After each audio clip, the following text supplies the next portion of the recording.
আমার নবী ডাকতে বলে আজরাইল রে,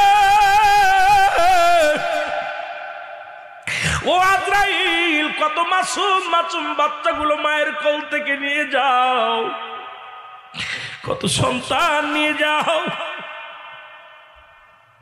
কত বালক মায়ের দুধ খায়, তারে তুমি নিয়ে যাও, তোমার দিলে কি মায়া লাগে না? কত মায়ের সন্তানের সামনে থেকে মাকে তুমি নিয়ে যাও, তোমার কি মায়া লাগে না?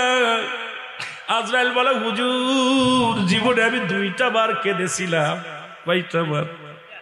জীবনে আমি 2টা বার কেঁদেছিলাম নবী গো। আমার নবী বলে আজরাইল 2টা বার কখন কাঁদলি একটু বল। বলে 1টা বার নবী গো, সমুদ্রের মধ্যে একটা বালক দুনিয়ার মধ্যে জন্মগ্রহণ করে নবী গো, ওই বালকের মায়ের জানটা কবজ করতে যাইয়া ওই সাগরের মাঝখানে ওই লঞ্চের সব নাবিক এবং সমস্ত প্যাসেঞ্জারকে আমি জানটা বাইর করলাম। সর্বশেষে থাকলে এক গর্ভধারিণী মা, তখন এই সঙ্গে সঙ্গে ডেলিভারি হয়।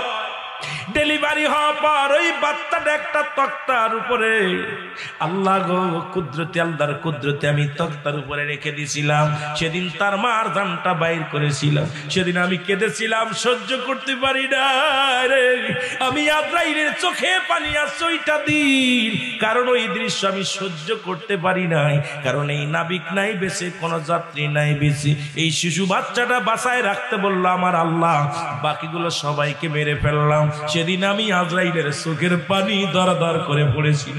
জোরে জোরে চিল্লায়া বলা যাবে না আল্লাহু আকবার। মায়ের নবী ডাকতে বলে আজরাইল, আর কোনদিন কেটেছিল বলতে পারবানি? বলে হুজুর, আর একটা দিন চোখের পানি আমি ধরে রাখতে পারি নাই। সাদ্দাত জান্নাত বানাইল এই জগতের মধ্যে।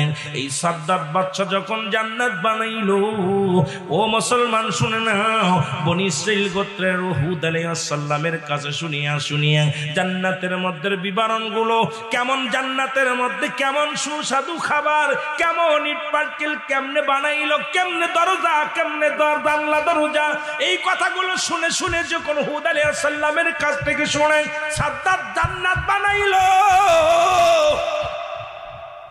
এই জান্নাত বানাইয়া আফসোস করে যখন জান্নাতের মধ্যে ঢুকবে, আমার আল্লাহ হুকুম দিল আজরাইলের জান্নাতের মধ্যে যেন ঢুকতে না পারে। তখন আমি সামনে যখন আমি সামনে হাজির হয়ে গেলাম, ওই সাদ্দাত বাদশা আমার অনুনয় বিনয় করে কেঁদে কেঁদে বলেছিল, একটা বার একটা পা রাখবে, শুধু জান্নাতের মধ্যে ঘুরে আসবে, এই সুযোগটা আমি দিই নাই তারে আল্লাহর হুকুমে। ওদিন আমার চোখের পানি পড়েছিল। আমার নবী কয় আজরাইল, তুমি জানো নি এই দুটি লোকই একটা লোক, ওই যাকে আল্লাহ পাক সমুদ্রের মধ্যে থেকে বাঁচাইলো, মার পেট থেকে পরাপর সবাই যেদিন মারা গেল, ওই সাদ্দাতকে দুনিয়ার মধ্যে আল্লাহ পাক তারে বাঁচাইলো, রক্ষা করলো। ওখান থেকে বাঁচতে বাঁচতে জঙ্গলের মধ্যে গেল, জঙ্গলের মধ্যে যাওয়ার পর তারে বাঘের দুধ খায় মানুষ হলো। ওই সাদ্দাত কোনো মানুষের দুধ খায় নাই, বাঘের দুধ খায় মানুষ হয়েছে। জঙ্গলের মধ্যে বাঘের দুধ খাইয়া বড় হলো, বড় হইয়া সে নিজেই তোরা বাজার কি হলো, এই দেশের প্রেসিডেন্ট হলো, বাদশা হলো। এরপরে সে আল্লাহর হুকুম মানতে পারে না, আল্লাহর জান্নাত কভারটেক করে নিজেই জান্নাত বানাইলো। ওই নাফরমানকে আল্লাহ এত সহযোগিতা করার পর কিন্তু নাফরমানি করে দুনিয়া থেকে বিদায় নিয়ে গেল। জোরে জোরে চিল্লায়া বলা যাবে না আল্লাহু আকবার। আমার বন্ধুগণ গভীর মনোযোগ, এই মারা যাওয়ার পর যখন তার কবরে দেয়া হয়, অনেক লম্বা ইতিহাস সময় পাবো না, দাদু ভাইয়েরা দিলের কান্ডা লাগা শুনে নেন। 1 নাম্বার বিপদ হলো মরণ, 2 নাম্বার বিপদ হলো কবর। এই কবর বলতে আমরা বোঝাই বাড়ির আশেপাশে 3.5 হাত গর্ত, সেখানে দিলে ওই বাড়ির আশেপাশে 3.5 হাত গর্ত করিয়া মানুষগুলো দাফন করা হয়, এটাকে মনে করেছেন কবর। নারে বাজান না, কবর বলতে বোঝায় মানুষের মৃত্যুর পর থেকে শুরু করে কিয়ামত পর্যন্ত জগৎটাকে বলা হয় কবরের জগৎ। জোরে বলো মারহাবা। আমার ভাইয়েরা, কবর যখন শোয়া দিবেন, অনেক লম্বা ইতিহাস আগেই বলতে পারবো না।